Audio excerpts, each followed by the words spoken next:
This is the story of a man who made a single, desperate mistake, setting off a chain of events so terrifying, so methodical, it challenges everything we think we know about the animal mind.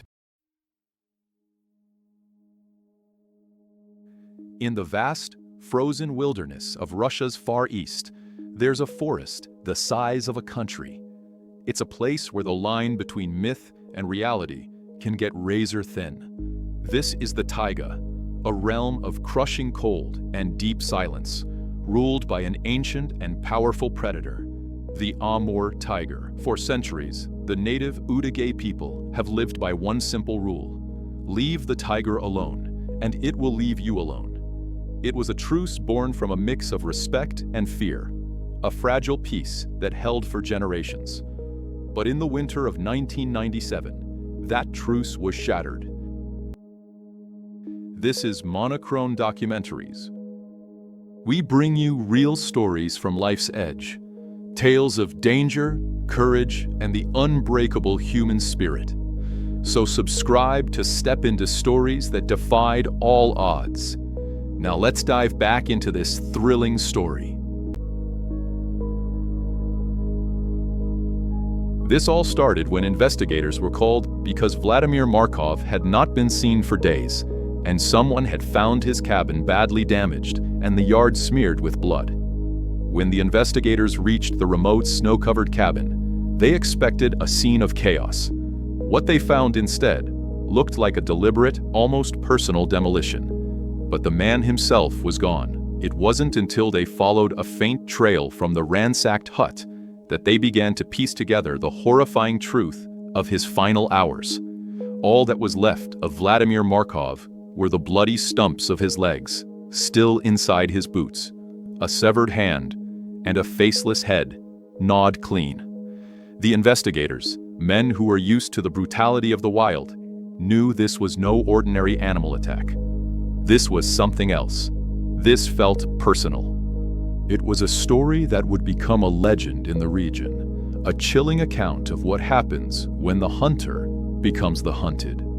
To understand what happened to Vladimir Markov, you have to understand the world he was living in. It was 1997, and Russia was in turmoil. The collapse of the Soviet Union a few years earlier had sent shockwaves across the country, and nowhere felt them more than the remote villages of the Far East.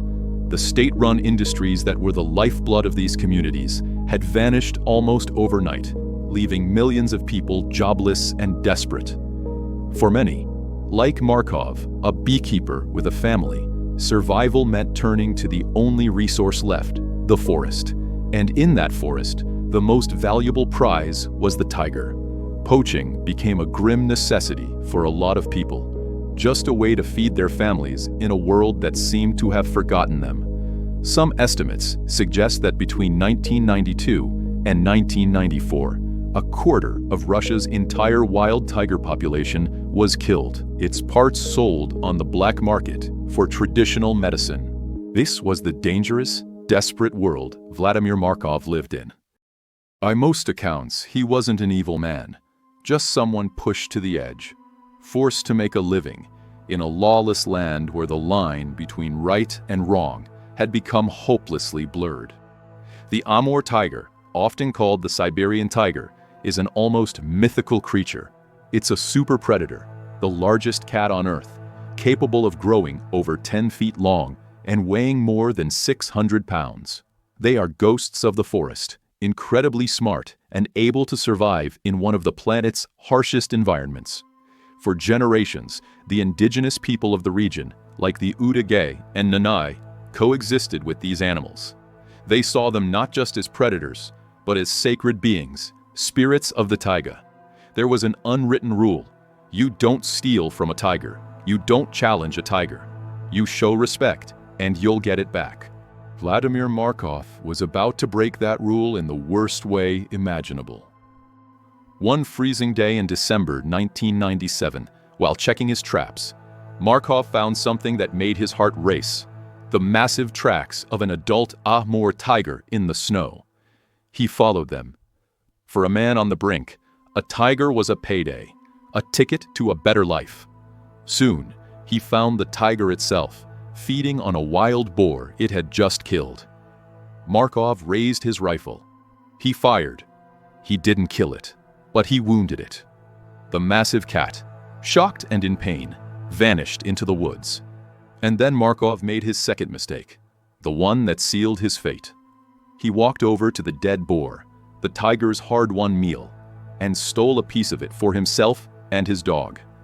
It was a huge sign of disrespect, a direct challenge. In the ancient code of the taiga, it was an unforgivable crime. As he butchered the carcass, he must have felt a rush of victory against the crushing poverty that ruled his life.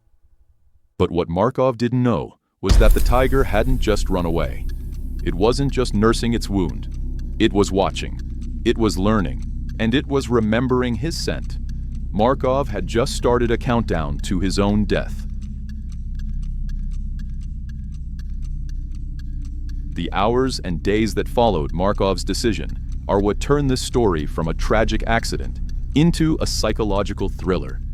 The tiger didn't just disappear into the forest like a normal wounded animal would.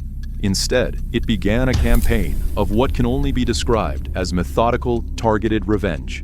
First, the tiger had to find him, which wouldn't have been hard for a creature with its sense of smell.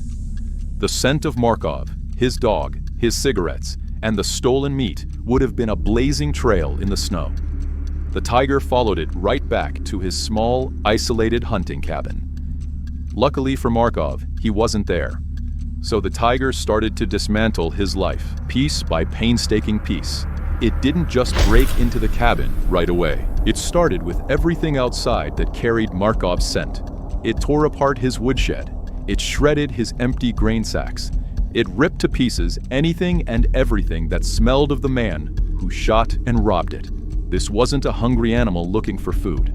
This was the targeted destruction of a man's entire presence. Then, the tiger turned to the cabin. According to John Vaillant, who documented this in his book The Tiger, the animal didn't just smash its way in. Once inside, the destruction continued, but with an even more chilling focus. The tiger ignored any food left inside. Instead, it went for the things most connected to Markov. It found his mattress, the one object that would be soaked in his scent. It dragged the mattress outside, tore it to shreds, and then, in an act of almost unbelievable calculation, it waited. Local lore and investigations suggest the tiger staked out the cabin for anywhere from 12 to 48 hours. It just laid in wait, a 500-pound predator, injured, angry, and patient, watching the trail for the man's return. Can you imagine the scene? A silent, snow-covered forest, a ransacked cabin standing like a tomb, and a colossal, wounded tiger waiting with terrifying stillness. It's a moment that bends our understanding of animal behavior. It suggests more than just instinct. It suggests intent. It suggests the capacity to hold a grudge, to plan, and to get what we humans would call revenge. Meanwhile, Markov, while returning to his cabin, started seeing the tiger's tracks near his home. Gripped by paranoia, Markov ran off to his friend's place and told others what he'd done. He told them he was being hunted, that the tiger was after him specifically. He felt a deep sense of dread, like something terrible was coming for him. The locals would later say that the tiger had already claimed Markov's soul, that the man walking among them was already a ghost. Despite this crippling fear, for reasons we'll never know, maybe he needed supplies, maybe he just couldn't believe an animal was capable of this, Vladimir Markov decided to go back to his hunting cabin. He walked down that familiar trail, completely unaware that he was walking into an ambush that had been patiently set just for him. The hunter was now the prey, and the predator was waiting for him at home. In fact, it was waiting for him inside. The last moments of Vladimir Markov's life are a grim picture, pieced together from clues in the snow and the chilling conclusions of investigators. As Markov neared his cabin, probably around dusk, the forest would have been sinking into a deep, freezing twilight. The silence of the taiga can be absolute, but this silence would have felt different. It would have felt like it was watching him. He would have seen the destruction from a distance, the splintered woodshed, his belongings scattered across the snow, the dark, gaping hole where his window used to be. Every instinct he had as a man of the woods would have been screaming that something was terribly wrong. He approached the cabin, his heart pounding, a cold dread creeping in. The door was slightly ajar. What was he thinking as he crossed that threshold? Did he think the animal had come and gone? Or was he just resigned to a fate he knew he'd brought on himself? We'll never know. The attack would have been terrifyingly fast. An Amur tiger is a marvel of biological engineering, an explosion of power. From the shadows of that small, dark cabin, a 500-pound force of fury would have erupted. Markov might have tried to raise his shotgun, but in that tiny space, he had no chance. The tiger was on him before he could even process what was happening. There wasn't much evidence of a struggle. This wasn't a fight. It was an execution. The tiger dragged Markov's body out of the cabin and into the snow, and there, in the frozen darkness, it consumed him. It was the ultimate act of domination. When investigators arrived, there was almost nothing left, a gruesome testament to the tiger's cold efficiency. The poacher had been utterly annihilated. This alone was horrifying, but the tiger's vendetta wasn't over. It had now crossed a critical line. Tigers almost always avoid humans. They aren't natural man-eaters. But this tiger, wounded and provoked by men, had now declared war. Soon after Markov's death, a young man named Andrei Puchepnia went missing in the same area.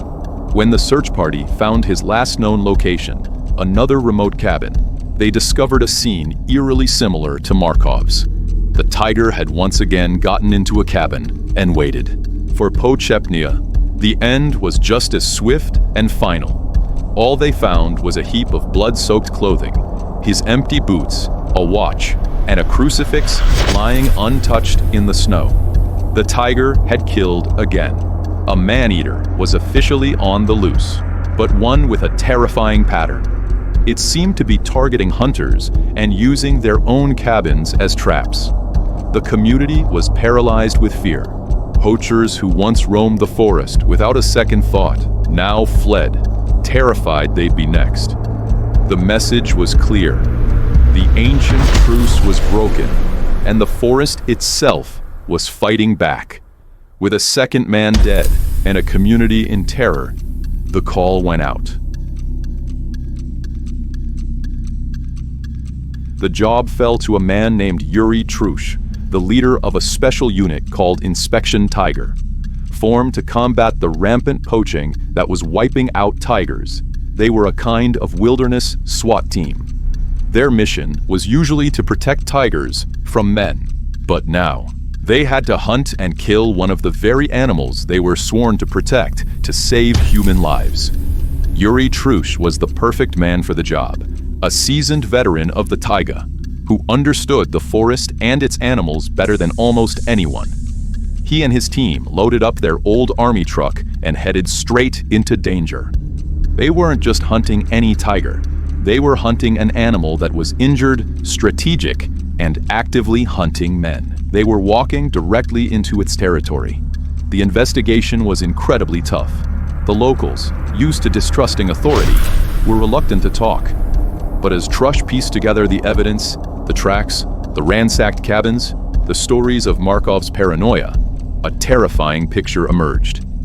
Trush realized these weren't random attacks. The tiger was engaged in a vendetta, specifically targeting those who had wronged it. The hunt itself was a nerve-wracking ordeal that stretched for days across nearly 100 square miles of brutal, frozen land. Trush and his team knew they were being watched. The Udage have a proverb: if you see a tiger for 1 second, he has been watching you for 1 hour. For the men of Inspection Tiger, that feeling of being stalked was constant. Their dog, Gitta, was always on edge, barking into the silent trees at something the men could feel but not see. At one point, the tiger's tracks led them to the edge of a village, a terrifying sign it was getting bolder. But for some reason, it turned away. sticking to its mission of hunting only those in the forest. The final confrontation was as dramatic as everything that led up to it. Trush and his team finally cornered the tiger. As they closed in, it burst from cover and charged directly at Yuri Trush, a blur of orange and black fury. Trush got one shot off before the 500-pound animal was on him, knocking him to the ground. In the split second that the tiger's massive jaws snapped shut, Trush's life should have ended. But in a wild twist of fate, his rifle went down the tiger's throat, and its teeth clamped down on the hard steel of the gun instead of his neck. The impact saved his life, though its claws left deep gashes on his arm, back, and thigh. As Trush lay stunned, his team fired, and the great cat finally fell. In the aftermath, while Trush was being stitched up with metal from a can, sterilized with vodka, they examined the tiger's body. It told a sad story. The animal was riddled with old wounds. It had been shot multiple times before ever meeting Markov. Its tail was partially missing, likely shot off. Markov's bullet was just the final insult in a life of painful encounters with humans. Standing over the body of the magnificent predator he'd been forced to kill, Yuri Trush said something that perfectly summed up the whole tragedy. He reflected, "It was men who were responsible for the aggression of this animal. This wasn't a story about a monster.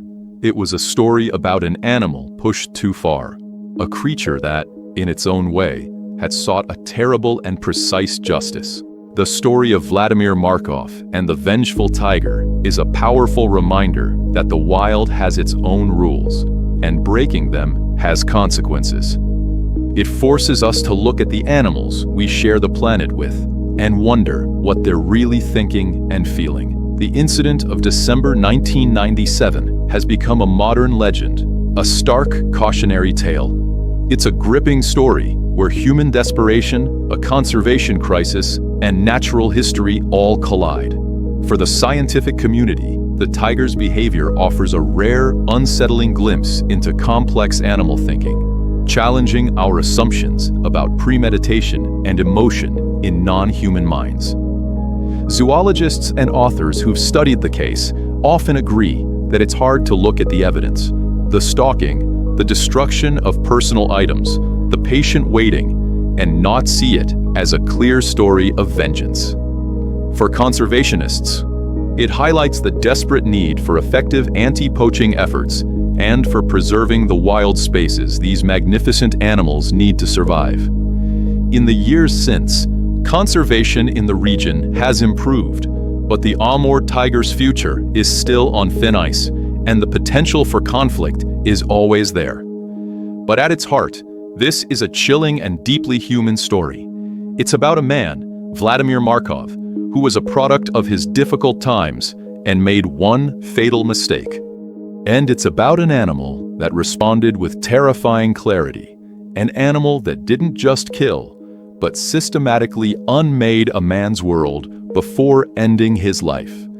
It reminds us that there's still so much we don't understand about the creatures living in the shadows of our world. And that sometimes, when you stare into the wild stares back with an intelligence that is both awesome and terrifying to behold. The next video is an insane revenge story that you will not want to miss, so do subscribe to get a notification when it drops. Thanks for watching.